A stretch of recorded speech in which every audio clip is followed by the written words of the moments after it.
How's it going, guys? Welcome back to another episode of American Truck Simulator Survival Series. So if we have a quick look at the map, we are over in Newport, or just outside of Newport, and we are taking 27.6 tons of lumber over to Ontario. And we're going to go through Bend and we're going to go through Burns, and I don't think we've been through either of them. Well, we might have. Oh yeah, we've been through Bend. Yeah, so we might discover a few things along the way, but I'm not 100% sure. We'll see how it goes. But anyway, that is our load. It is a pretty big double trailer, which is fantastic. We were hoping for triples, but that didn't happen. But this is a pretty close second, so I'm happy with that. And it's nice and heavy as well. So 27,646 kilograms. And we are getting paid $1,734 for this job, which is not a lot considering it's 374 miles. But we have a full tank of fuel. We slept before we took this job, so we shouldn't need to stop for anything on this trip, in theory, unless we get pulled over or there's some sort of incident somewhere on the road. Yeah, if we get pulled into a way station, obviously we'll need to stop, but for the most part, this should be pretty easy running with a bunch of wood, which I don't think we've actually taken yet. I don't think we've taken any lumber in this series so far, but I don't know. Nice river. Very nice, in fact.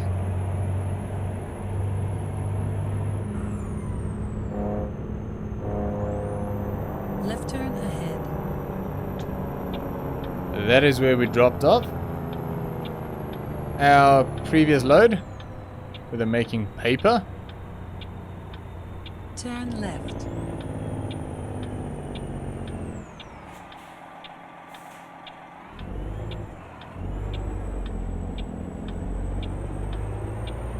Pretty big sort of refinery or factory this is. I wonder what it'd be like to work in a place like that. I mean, I think a lot of it's very like dirty work, but I just wonder what it's like. Right I suppose turn it ahead. depends where in that sort of refinery you work. I think there's some places that probably isn't too bad, and there's other Turn places right. that's probably pretty horrible.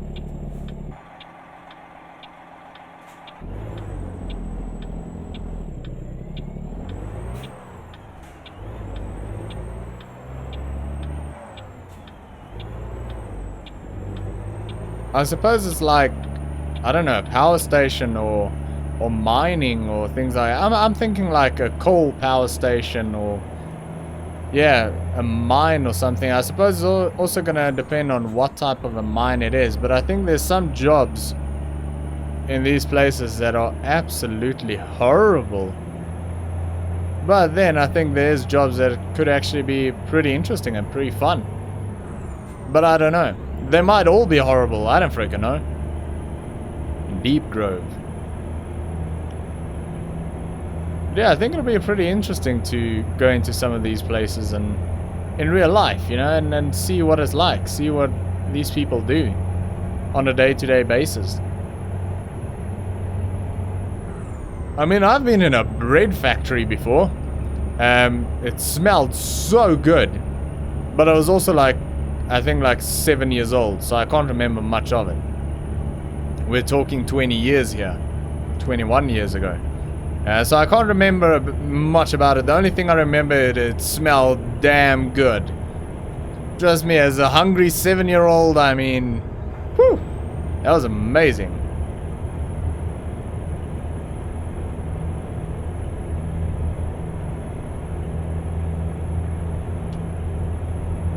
It is so freaking dark right now. And I'm afraid that most of our trip is going to be in the dark. Again. It is 10:30 at night. I think we'll get out of this cycle eventually. Somehow we'll try. We'll try and get out of this cycle where we're sort of driving in the dark. It is really, really hard to do now because we can't sleep twice because we lose too much money if we sleep twice in a row. So we just have to sort of deal with it and let it cycle itself out. It will do. It will eventually cycle out. But it might take a little while. It just feels like we're driving at night now and sleeping during the day and the whole thing's freaking backwards. But yeah, before we took the loan, I think we had a similar problem early on in the series. We had a similar problem, but we didn't have a loan yet. So we just slept twice and that was it. Actually, I think we slept 3 times. And that put us like nice and early in the morning and took a job, and we actually stayed in a good cycle for a long time doing that. But now it'll be a very, very bad idea to sleep twice in a row. Not even mentioning 3 times in a row. That'll be very, very, very bad financially. So for now, we just kind of have to deal with it. And hopefully it'll cycle out soon enough.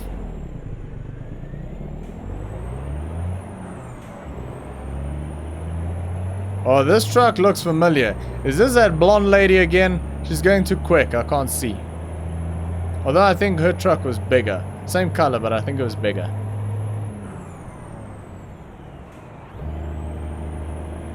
Yeah, I don't think we're going to find out either. Go straight. Oh. Whoa. Jeez, I did not expect that to go red that quick. Man, that was a big slam on the brakes. That would definitely shift the load, I would think. Yeah. And probably set your brakes on fire as well. But yeah, I definitely think that load would have shifted forward somewhat.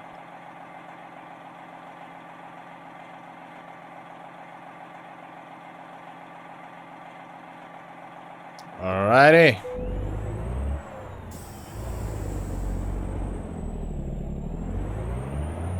We are moving again. Fuel stop and rest stop coming up. We don't need either of those, so we'll just keep going. The thing that I do like about driving at night is that the roads are so quiet. Oh, there goes a big blue Peterbilt by the looks of it. Go straight. That could be the blonde lady. I think she was driving a bigger one. Pretty sure that's a Peterbilt. Yeah, that's a Peterbilt. Alrighty, up to, what's the speed limit here? 55 miles an hour. And it's probably going to increase a little bit again soon. Because I don't think we're going through California, so we shouldn't be set on 55. I don't think. There's a nice John Deere harvester over on the left hand side there. Oh yeah.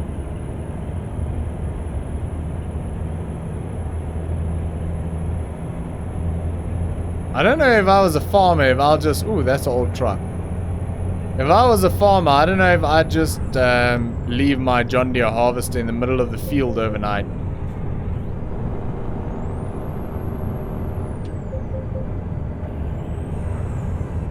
I don't know how comfortable I'll be doing that.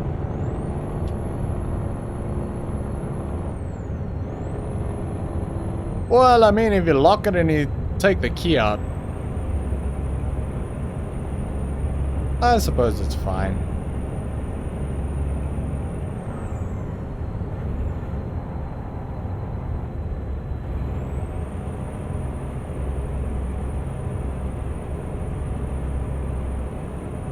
This truck in front of us is sort of varying its speed quite a bit. And it's making me a little bit nervous.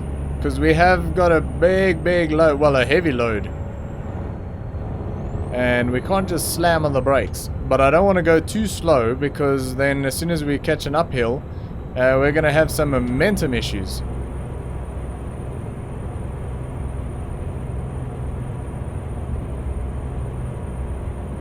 And it's only going to take another 4 hours for the sun to start coming up. So, yeah, quite a bit more driving in the dark for us. And I'm pretty sure this would have been a nice view. But hey, it is what it is. Anyway, something that I was thinking about that I thought we could discuss in today's episode. I'm trying to sort of think of some topics for not every episode, but some of the episodes. I'm just going to leave the high beams on. It's going to annoy the other cars, but it's fine. As long as we can see, that's all good. So, yeah, I try to sort of have at least one topic of conversation for the episodes every now and again. Not every episode, but now and then. And I thought today's topic, we could discuss favorite vehicles. So this is obviously going to be for people who are actually pretty interested in cars in some sort of way. And we could even extend it to trucks if that's more down your alley. So basically what I want to know is, what is your favorite car or truck or both, and why? See, there's the momentum I was talking about. This sucks, 15 mile an hour. And yeah, we're going to be crawling that all the way to the top. So yeah, basically, what is your favorite car or truck or both, and why? So for me, I would say my favorite car, my all-time favorite car, if I could have any car in the world, it would be a Ferrari 458 convertible. But you know what? Give me your top 3 or top 5. Yeah, give me like a top 3 or a top 5. So, Ferrari 458 convertible. And I know that sounds like, yeah, of course it's going to be a Ferrari, but don't judge too quickly until you find out what number 2 is, because number 2 is kind of like the exact opposite of that. But the reason why I like the Ferrari 458 is, since the first time I saw one, I just fell in love with that car. It is the most beautiful freaking thing I've seen in my life. But it's not just the looks, it's sort of the presence and, I don't know, the body line. It's perfect. It is absolutely freaking perfect. It is such a beautiful thing, but also it sounds amazing. I mean, the noise that thing makes is incredible. And it's just I don't know, is it the quickest accelerating car in the world? No. Is it the car with the highest top speed in the world? No. Is it the car with the best handling in the world? No. But that's not what it's about. It is a car that puts a smile on my face every time I see one. Even when I see a picture of one, I get like I don't know, like a bubbly feeling, and it's just like, oh, I would so love one of those. It is, yeah, it's sort of that kind of car. It doesn't have to be the best car in the world. It just has to be the car that puts a smile on your face every time you see one and you think, I would love to have one of those. So I would say my number 1 is a Ferrari 458 for those reasons. My number 2, though, is the exact opposite of that. My number 2 would be like a 60s model, maybe like a late 60s model bullnose mini. Like the original minis, the bullnose minis, they are the cutest little cars. I would absolutely love one of those. And I've actually looked around for years now for one that I can restore. The problem is parts are quite difficult to come by in South Africa. So there were a couple of them that had bodies only, which I'm fine with. Body that, well, like a rolling chassis, basically. That obviously needed some work, but I don't have an issue with that. I would do chassis work and I'll do body work and I'll probably get it resprayed. I don't think I'll respray something like that myself. I might attempt it, I don't know, but I think for something like that I'll get a professional paint job. But like chassis work, body work, I'll do the majority of it myself, everything that I can do. And the interior, obviously, well, actually pretty handy with working with things like fabrics and leathers and that sort of stuff. In fact, my sort of office chair, I've redone a few of them. In fact, the one that I'm using at the moment, I redid the seating, like the padding in the seat, just about a week ago. So yeah, took it apart, took the cover off, took the old foam out, cut the new foam according to what I wanted, and I swapped it out from the really cheap crappy stuff that they normally use to the high quality, high density foam, and it's so much more comfortable since I did, and just rewrapped the whole thing and everything. And I've actually done that with a few chairs, fixing the seating area and also like the armrests, because the armrests tend to wear out quite quickly if they're like a padded armrest. So yeah, I'm pretty decent. I've done quite a bit of like upholstery work in the past, so I think upholstery I might give a go actually. Maybe not the seats, because that requires quite a bit more sewing work and things like that, which I probably could do. But I think like that I'll leave to a professional. But I think like the door trim and things like that I'll probably do myself. But yeah, I would love to, like, I wouldn't want to buy a bullnose mini and just drive it. I would want to buy something and restore it. And like I said, I've been looking for years for good ones, but when you find something that is savable, it is ridiculously expensive. And if you find something that's not too expensive, it is basically a complete junker, or there's something wrong with it that you can't find parts for. So yeah, I mean, I would take a decent condition rolling chassis that's fixable. Because engines are pretty easy to come by, strangely enough. I would put a 1275cc engine in it, the big one. That's what I would go for. And you can find some really, really nicely reconditioned 1275 engines for not a lot of money. It's just to get the actual rolling chassis is pretty damn expensive. But that's something that I would love to do someday, is buy one of those and restore it, and I'll probably keep something like that for the rest of my life. I'll never get rid of that. Where the Ferrari I'll probably get rid of if I ever had one. I mean, I'd probably never buy one. Well, that is another thing. Favorite car is one thing, but would I actually buy one if I had the money? Would I buy a Ferrari 458 if I had the money? I don't think so. I really don't think I would. I think it'll make me too nervous. I think I'll be too scared to actually use it. I'd be too scared that it gets a scratch, or a stone jumps up and it gets a stone chip in the paint, or someone... I mean, you can't park anywhere, because if someone parks next to you and they ding the door, I mean, that's not going to be fun. I would be so afraid of having a car like that I don't think I'd actually want one. I love them. They're beautiful cars. Like I say, they're great, great, great cars from my point of view. I mean, this is my own opinion. Other people might differ in their opinion. But for me, yeah, they're fantastic. They're great. I always love seeing them on the road or wherever I see them. I love them. But I'm not 100% sure that I'll spend money on one.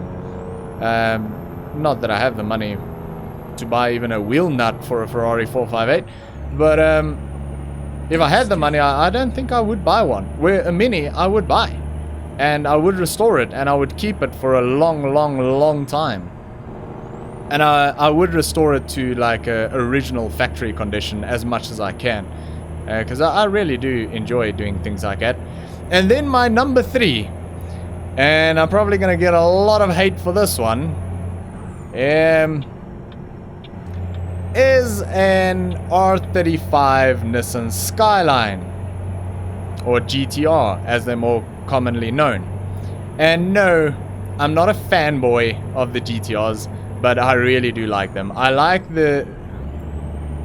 what they do. I've actually driven in one. I've never driven it myself, but I've driven in one. I've never driven in a Ferrari though, but I did drive in a Maserati, which had a Ferrari engine technically. and that was cool. But I've driven in a GTR, and they are astonishing machines, and it was one of the first to arrive in South Africa. Ex-boss actually had one, and he took me out for a drive. It was actually his Maserati as well that I took a drive in. He sold the Maserati and got the GTR. He had some nice toys, I'll tell you that much. But I just love them. I like the way they look. I like the way they feel, and I love the sound of them. Very similar to the Ferrari, but it's... Well, I'm not saying the sound is similar to the Ferrari. They don't sound even anything close to each other. I mean, there's no even comparison what they sound like. What I meant was similar to what I like about the Ferrari, I like about the GTR. I'm not a big Lamborghini fan. I'm not a big Maserati fan. I'm not a Porsche fan at all. I know they make some good cars. I just don't like them. They're too common for my liking. I really do like Aston Martin. I really do like the Jaguar F-Types. And the F-Pace SUV is pretty good as well. Jaguar doesn't really fall under this category. I'm just saying they're nice cars. But yeah, I don't know. There's not a lot of like supercars that I really like. I appreciate them. I appreciate what they do. I know there are Lamborghinis out there that'll blow a Ferrari out of the water, or 458 Ferrari out of the water, and probably a GTR as well. I'm not saying these cars are the best cars. I'm saying they're cars that I like. And I mean, yeah, Lamborghinis, I don't dislike them. It's just I don't know. It's like I like seeing them and all of that, but it doesn't give me that fizzy feeling. It doesn't give me that warm, bubbly feeling when I see them. I don't know, for some reason I get that off the Ferrari, and I get that off the GTR. I can't explain it. I don't know. But yeah, I just really like them. I really like the GTR sound. I mean, that sound is incredible, and I love the technology that went into it. You know, what it does for what it is incredible, and I think that's what I like about it most. It's just a great car, and I think it's a pretty drivable car. You could probably day to day that car. I mean, my boss drove, well, my ex-boss, ex-boss, he drove his a lot. I mean, it's almost a car that you can take to go buy groceries. I mean, you'll still be pretty mad if someone dinged the door or something like that, but it's not quite as bad as a Ferrari or something like that. A GTR, will I ever buy a GTR if I can afford it? I would consider it. I think I would. I wouldn't buy a Ferrari. I wouldn't buy like an Aston Martin or a Lamborghini or anything, even though I really like Aston Martins. They're gorgeous cars. I think that they're so understated, and that's what I kind of like about them. But I think the GTR is the one supercar that I would actually spend money on if I had that kind of money. I don't know. I just really like them. And yeah, that is my top 3 favorite cars. Now, trucks I don't really know, because I don't know that much about trucks. So I'm not going to answer that one, but I'm sure there's some people in here that do know a lot about trucks and would like to list their favorite trucks, and you're more than welcome to do so. I just want to slow down a little bit because it feels like I'm going a little bit too quick for these corners. So yeah, if you've got some favorite trucks in that, then feel free to list them. I would probably say, for me, if I had to absolutely choose one, I'd probably go for like the classic look Mack trucks. I don't like the sort of modern trucks. I like classic trucks. So any sort of like classic style, like the box shaped trucks, they're good. I like them. But no specific brand outside of like, I don't know, Mack, Peterbilt, Kenworth. I don't mind any of them really. But yeah, nothing specific. When it comes to tractors, I'd probably say I like John Deere, and well, actually I don't dislike any tractors. If it's a John Deere, if it's a Macy, if it's a Case, if it's a Ford, if it's a Fiat, if it's a Fendt, I don't care. I like tractors. I like farming equipment. So yeah, either way, for me, tractors doesn't matter. Pickup trucks though, or pickups and SUVs. Well, actually, you can't class them together. We've had this conversation before. Well, actually, SUVs and off-road utility vehicles. I don't know, like pickups and stuff. I don't really know. As long as it works. If I need it to do a job and it can do that job, then I'll probably like it. And yeah, I don't know, SUVs.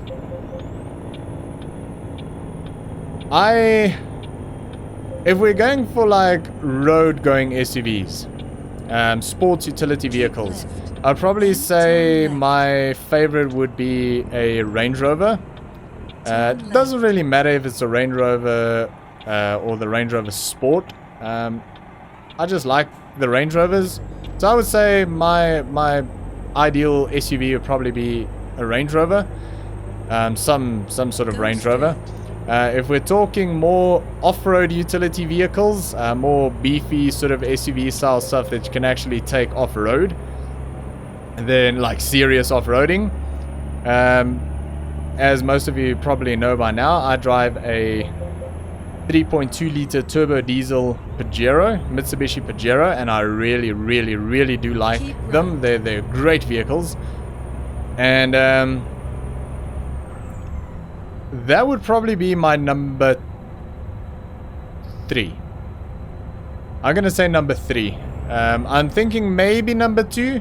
Are we gonna pull in? Oh, we can bypass. Thank goodness. I kind of want to say number 2, but I think I'm going to say number 3. So, number 3 on sort of like off-road utility vehicles, off-road SUV type things. Number 3, Mitsubishi Pajero. Or Shogun if you're in Europe.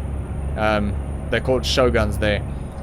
And second place would be a Toyota Prado, which is basically the Toyota variant of the Pajero.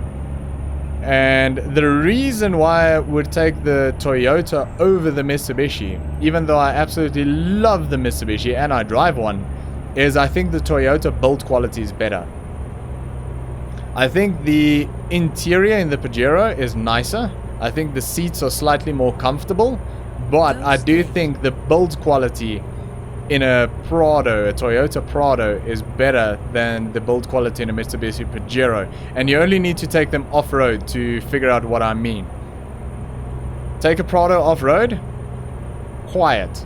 Beautiful, quiet. It sounds like you're on a highway. Take a Pajero off-road, it's pretty rattly. I mean, it is pretty rattly. I think the Toyota build quality is just on another level. So that's why I would go for the Prado over the Pajero, is build quality. And then my number 1, without a doubt, and if I could buy any car that I wanted right now, if anyone said to me, you can go now and get any car that you want in the world, no joking, I would go out today, if I could afford it, or if I could get it for free, which obviously isn't going to happen, but if someone said, pick one, I would take a Toyota Land Cruiser VX. They are phenomenal vehicles. Oh my goodness. I would love one of those. And I think they now have, I think they still have the 4.5 liter V8 diesel engines, but it's just, I know it's a very big vehicle. I mean, the Pajero and the Prado are big vehicles. The VX Land Cruisers are just massive. I mean, they're much bigger. They're huge vehicles, but I would love one of them. No jokes, if someone came to me today and said you can pick any vehicle you want in the world, I would not get a Ferrari, I would not get a Lamborghini or a Bugatti or a Maserati or any. I would get a Land Cruiser VX SUV. Oh, I would freaking love one of those. That is like my ultimate vehicle. That is like my life goal, is to buy me one of those. They're just so damn expensive. I love them. If I see them on the road, I freak out. I actually freak out when I see them on the road. I know they're not like a spectacular vehicle to look at or anything. I just think they're beautiful and they're amazing machines. Now that is my ultimate sort of go anywhere vehicle. Like literally that is me. That if I have that, I'll be a very, very, very happy man. And hopefully someday I can buy me one of those. I don't think it's the type of vehicle that I'll buy secondhand. Like my Pajero that I've got at the moment, that was bought secondhand. I mean, it had 196,000 kilometers on the clock when I bought it. So it's definitely not a new vehicle. They're quite expensive new as well. But the resale value on them is not that great. So you can pick them up at a pretty decent price if they're a few years old. But I mean, it's got everything that I want from it. Navigation, all of that good stuff. So, yeah. But anyway, yeah. So that would be my ultimate vehicle. Would be the Land Cruiser VX SUV. My ultimate car, Ferrari 458. Ultimate SUV, Land Cruiser VX. Ultimate overall vehicle, Land Cruiser VX. Like, for a daily driver. If that is the only car that I could ever have, it would be that one. So yeah, there you go. Let me know what your favorite sort of cars is, and you can categorize them as you want. Like I said, even tractors and whatever. Motorbikes, go for it. If you're into motorbikes, let me know. Categorize them as you want. Be interesting to know. Thinking about motorbikes, I don't really know. Kawasaki, I don't mind them. Suzuki, like the GSXRs and things, don't mind them at all. Yamaha, I like Ducati. Yeah, I don't know. I don't really have a favorite motorbike brand. Ducati's nice, KTM's nice, Yamaha's nice, Suzuki's nice. Yeah. As long as it's a good looking motorbike, I don't really care what brand it is.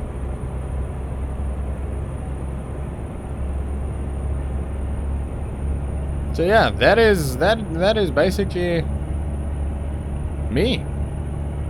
And sort of carrying on with the whole topic thing, if there are any topics that you would like me to discuss, or any questions you would like to ask me, then feel free to do so in the comments below, and I'll pick them up at some stage. Do bear in mind that some of the episodes are sometimes recorded in bulk, not always, but sometimes. I might record 4 or 5 episodes. So if you ask any questions, it can sometimes be a while before I will answer them in a video. So just bear that in mind, that sometimes there is a bit of a backlog of videos. It's just because YouTube is not my full-time job. I wish it were, but it's not. I do have other things that I need to get to, so when I get time I record sort of in bulk and schedule the videos to go out in the future. So sometimes it could be as much as 2 weeks in the future, just so you know, that videos are scheduled for. So it could take a while if there are any questions or anything, but I will definitely get to them eventually. So that is that.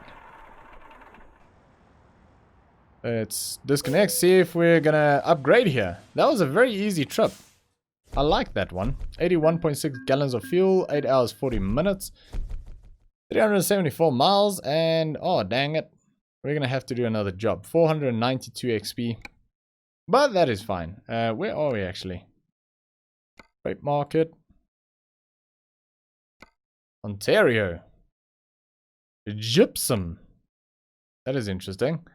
We've got a bulldozer, that needs to go a long way. Dried fruits, that doesn't need to go a long way at all. Tractor. Ooh. Kind of like that. Reservoir tanks. There's not a lot of jobs out of here. What the hell is that? House prefabs, that's kind of cool. Goes up to Kennewick. Very nice. Alrighty. I actually have no idea, but that is going to be something to look at in the next episode. So we're going to leave it there. Thanks for watching. I hope you enjoyed this episode. If you did, make sure to smash that like button, and I will see you all next time.